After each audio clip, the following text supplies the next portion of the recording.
లో పేదరికాన్ని రూపుమాపాలి.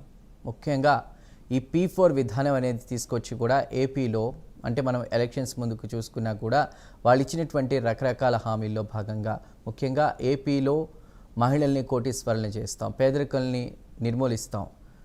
ఈ నేపథ్యంలో కూడా ప్రభుత్వం ఆలోచన చేస్తూ ముందుకు వెళ్తోంది. ప్రత్యేకంగా యాప్ ద్వారా కూడా సర్వే చేస్తూ వస్తోంది ప్రభుత్వం. గ్రామ వార్డు సచివాలయాల పరిధిలో సర్వే, కుటుంబంలో ఎంతమంది ఉన్నారు, ఇతర ప్రాంతాలు ఎవరెవరు ఉన్నారు అనేటువంటి అంశంపై కూడా సర్వే చేస్తున్నారు. వాళ్ళకు ఉన్నటువంటి ఆస్తులన్నీ, ప్రభుత్వం ఇస్తున్నటువంటి స్కీమ్ వివరాలపై కూడా ఆరా తీస్తున్నట్టు తెలుస్తోంది.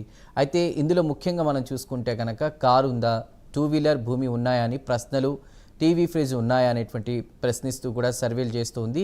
అయితే ఇక ముఖ్యంగా ప్రభుత్వం ఉద్దేశం ఏంటంటే సమాజంలో పేదరికాన్ని నిర్మూలించాలి.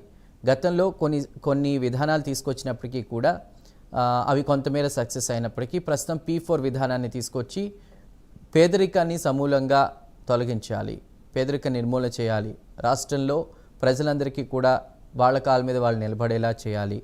సో వాళ్ళకి ఈ నేపథ్యంలోనే ఉద్యోగం కావాలా, బ్యాంక్ లోన్ కావాలా, లేదా ఏదైనా బిజినెస్ పెట్టుకుంటారని ఇలా రకరకాల ప్రశ్నలపై కూడా సర్వే ఉండబోతున్నట్టు తెలుస్తోంది.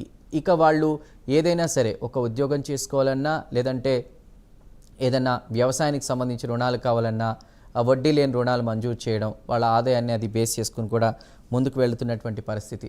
అయితే ఈ P4 అనేటువంటి విధానంతో ఆంధ్రప్రదేశ్లో పేదరికాన్ని నిర్మూలిస్తామని కూటమి ప్రభుత్వం నొక్కి ఒక్కానించి చెప్తున్న నేపథ్యంలో అసలు ఇది ఎలా సాధ్యం?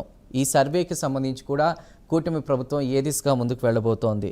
సో ఆగస్టు 15న కూడా ఈ సర్వే చేసి మొత్తం మీద బంగారు కుటుంబాలకు సంబంధించినటువంటి ఒక ప్రకటన కూడా విడుదల చేయబోతున్నట్టు తెలుస్తోంది. దీన్ని బేస్ చేసుకుని కూడా వచ్చే నెల 5 వరకు కూడా సర్వే చేయనున్నట్టు తెలుస్తోంది. అయితే ఇందులో ఉన్నటువంటి ప్లస్ మైనస్ ఏంటి, వాట్ ఈజ్ వాట్ అనేది మనం ఇవాళ హాట్ టాపిక్లో డిస్కస్ చేద్దాం. ఇవాళ డిబేట్లో జాయిన్ అవుతున్నారు గంగుపల్లి వంశీ గారు, జనసేన యువ నాయకులు. వంశీ గారు నమస్తే, welcome to the debate hot topic. Karumanchi Ramesh గారు, వైసీపీ అధికార ప్రతినిధి. రమేష్ గారు నమస్తే. అదేవిధంగా దర్శిత్ పొట్లూరు గారు, టీడీపీ యువ నాయకులు, మరియు కృష్ణాంజనేయులు గారు, ప్రముఖ రాజకీయ విశ్లేషకులు. అందరికీ కూడా నమస్తే and welcome to the hot topic.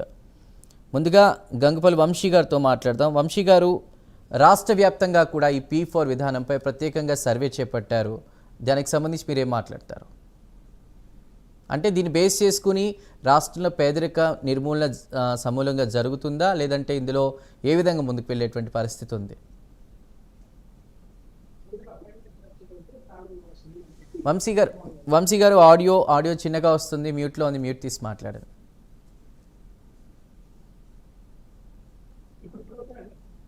ఒకసారి ఆడియో చెక్ చేసుకోండి, నేను మళ్ళీ మీ దగ్గరకు వస్తాను. రైట్, దర్శిత్ గారు ఉన్నారు. దర్శిత్ గారు మీరు చెప్పండి. కూటమి ప్రభుత్వం తీసుకొచ్చిన ఈ P4 విధానం, అది గతంలో కొన్ని రకాల సర్వేలు అవన్నీ కూడా చేశారు, ఆ విధానాలు తీసుకొచ్చారు, కొంతమేర సక్సెస్ అయ్యాయని చెప్తున్నారు. అయితే ఇప్పుడు ప్రత్యేకించి P4 విధానం ద్వారా కూడా రాష్ట్రంలో పేదరిక నిర్మూలన చేసి అందరినీ ఆర్థికంగా స్ట్రెంథెన్ చేసేటువంటి ఉద్దేశంతో తీసుకొచ్చామని చెప్తున్నారు. దీనికి సంబంధించి సర్వేకి సంబంధించి మీరేం మాట్లాడతారు? సభ్యులకు, వీక్షకులందరికీ నమస్కారం అండి. మరి ఆంధ్రప్రదేశ్ రాష్ట్ర చరిత్రలో మనం చూసుకున్నట్లయితే సంక్షేమానికి ఆద్యులు శ్రీ నందమూరి తారక రామారావు మా తెలుగుదేశం పార్టీ వ్యవస్థాపక అధ్యక్షులు. మరి వారి నుండి మొదలుకొని ప్రభుత్వాలు మారినా కూడా సంక్షేమం అనేది ప్రజలకి కొనసాగుతా ఉన్నటువంటి పరిస్థితి ఈరోజు ఆంధ్రప్రదేశ్ రాష్ట్రంలో మనం చూసాం.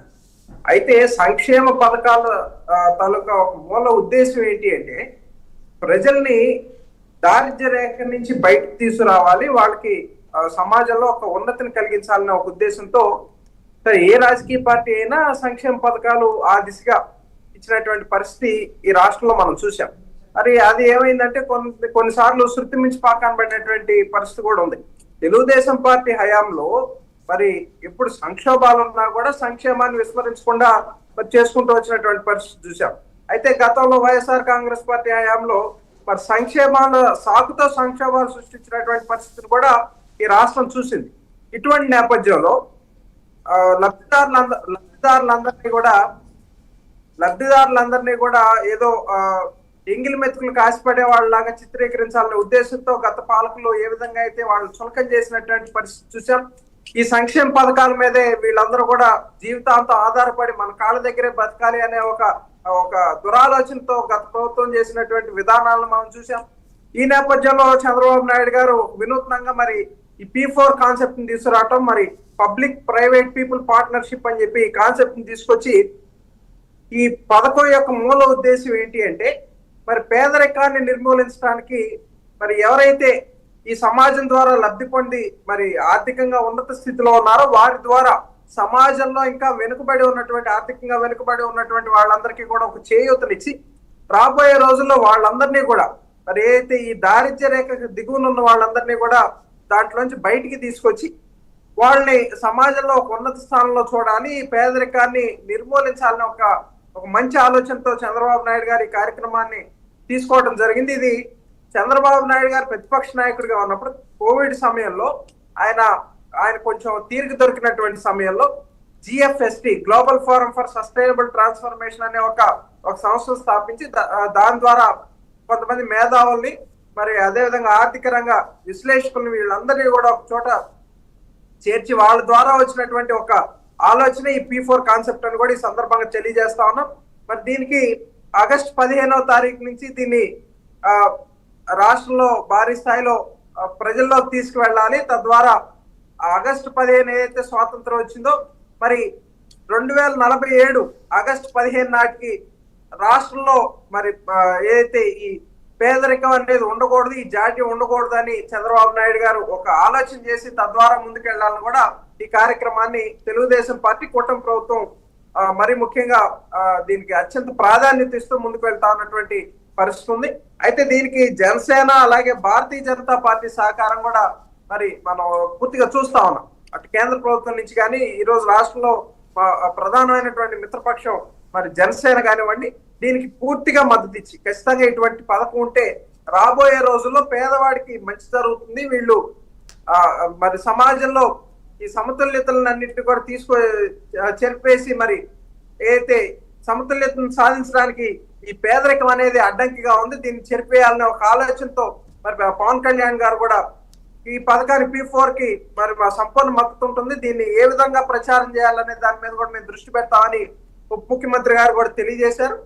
ఈ నేపథ్యంలో ఖచ్చితంగా మాకైతే ఒక పూర్తి విశ్వాసం ఉంది, ఆంధ్రప్రదేశ్ రాష్ట్రంలో చంద్రబాబు నాయుడు గారు తీసుకొచ్చినటువంటి ఈ P4 విధానం ద్వారా రాబోయే రోజుల్లో పేదరికాన్ని నిర్మూలించగలమనే ఒక సంపూర్ణమైనటువంటి విశ్వాసం మాకు ఉంది, అలాగే ప్రజలు కూడా నమ్ముతా ఉన్నారని ఈ సందర్భంగా తెలియజేస్తాం.